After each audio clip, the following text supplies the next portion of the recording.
السلام علیکم ورحمۃ اللہ وبرکاتہ۔ ہم خوش نصیب ہیں کہ ہمارے درمیان ماہ ذوالحجہ کا مہینہ جاری و ساری ہے۔ اس ماہ مقدس کو ایک خاص نسبت جو ایک بہت ہی اہم عبادت ہے، حج کی عبادت، اس سے نسبت حاصل ہے۔ یہ ماہ مقدس رحمتوں اور برکتوں والا مہینہ ہے۔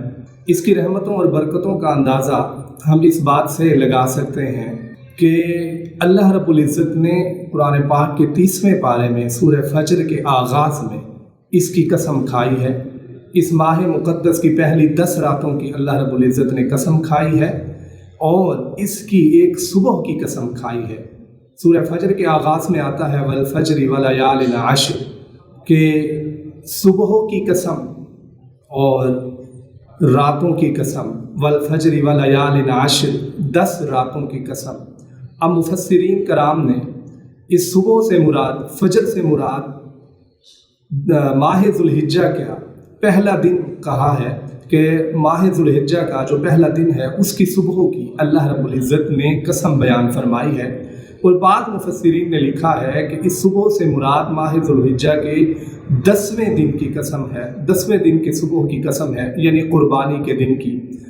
10ویں کا دن، قربانی کا دن، جب حجاج مزدلفہ سے فری ہو کر میراث کی طرف آتے ہیں، باقی جو حج کے مناسک ہیں وہ ادا کرنے کے لیے روانہ ہوتے ہیں رمی جمرات کی طرف، قربانی کی طرف، تو اس سے مراد ماہ ذوالحجہ کا 10ویں کا دن ہے۔ اس صبح کی اللہ رب العزت نے قسم کھائی ہے۔ تو یہ مہینہ رحمتوں اور برکتوں والا مہینہ ہے۔ ویسے تو ہر مہینہ اللہ رب العزت نے بنایا ہے اور ہر دن اللہ رب العزت نے بنایا ہے، لیکن اللہ رب العزت کا یہ ایک نظام ہے کہ اللہ رب العزت نے بعض دنوں کو بعض دنوں سے افضل بنایا، بعض مہینوں کو بعض مہینوں سے افضل بنایا۔ حضرت ابو سعید خدری رضی اللہ عنہ سے روایت ہے، آپ فرماتے ہیں کہ رسول اللہ صلی اللہ علیہ وآلہ وسلم نے فرمایا کہ ماہ رمضان المبارک جو ہے وہ تمام مہینوں کا سردار ہے، اور افضل مہینہ جو ہے تمام مہینوں سے جو افضل مہینہ ہے وہ ماہ ذوالحجہ کا مہینہ ہے۔ اب ماہ ذوالحجہ کی بہت فضیلت ہے۔ اب اس کے جو پہلے 10 دن ہیں، اس کے اندر ہمیں کیا اعمال کرنے چاہیے، کون سے عبادات کرنی چاہیے، یا ان 10 دنوں کے اندر جو عبادات کی جاتی ہیں، جو ذکر و اذکار کیا جاتا ہے، اس کے بدلے میں اللہ رب العزت کیا اجر عطا فرماتا ہے۔ حضرت عبداللہ بن عباس رضی اللہ عنہ سے روایت ہے، آپ فرماتے ہیں کہ رسول اللہ صلی اللہ علیہ وآلہ وسلم نے فرمایا کہ اللہ رب العزت کو ان 10 دنوں میں جو اعمال کیے جاتے ہیں وہ اللہ رب العزت کو باقی دنوں میں کیے جانے والے اعمال سے زیادہ محبوب ہیں۔ یعنی عام دنوں میں جو اعمال کیے جاتے ہیں ان کی بنسبت اللہ رب العزت کو ان 10 دنوں میں جو اعمال کیے جاتے ہیں وہ زیادہ محبوب ہیں۔ صحابہ اکرام نے عرض کی کہ یا رسول اللہ صلی اللہ علیہ وآلہ وسلم، کیا جہاد پر اگر کوئی شخص جاتا ہے تو اس کے جہاد سے بھی ان دنوں کے اعمال جو ہیں وہ زیادہ افضل ہیں؟ یعنی عام دنوں میں اگر کوئی جہاد کرتا ہے، جہاد کے لیے جاتا ہے، اس کا جہاد افضل ہوگا یا اس مہینے کے پہلے 10 دنوں میں جو اعمال کیے جائیں گے، جو نیکیاں کی جائیں گی، وہ زیادہ افضل ہوں گی؟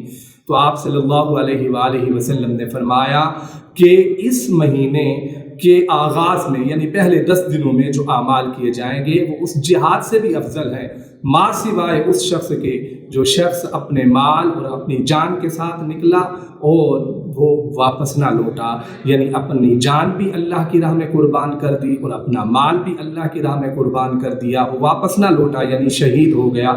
صرف اس شخص کے علاوہ، اس عمل کے علاوہ باقی جتنے بھی اعمال ہیں جو دوسرے عام دنوں میں کیے جاتے ہیں، ان کی نسبت ان 10 دنوں میں جو اعمال کیے جاتے ہیں وہ زیادہ فضیلت والے ہوتے ہیں۔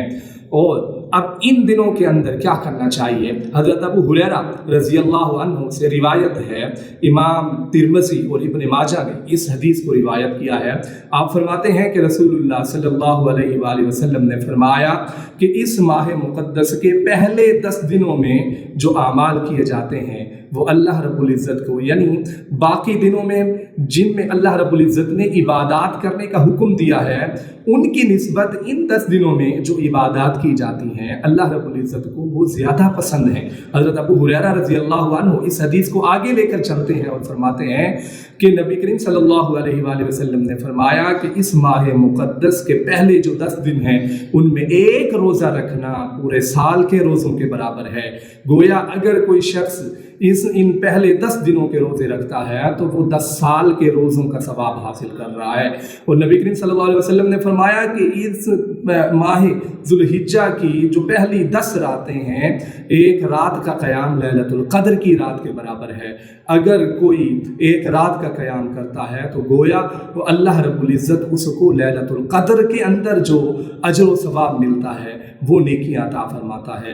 تو یہ ماہ مقدس ہم خوش نصیب ہیں کہ ہمیں ایک بار پھر دیکھنے کو ملا اور یہ رحمتوں اور برکتوں والا مہینہ ہے۔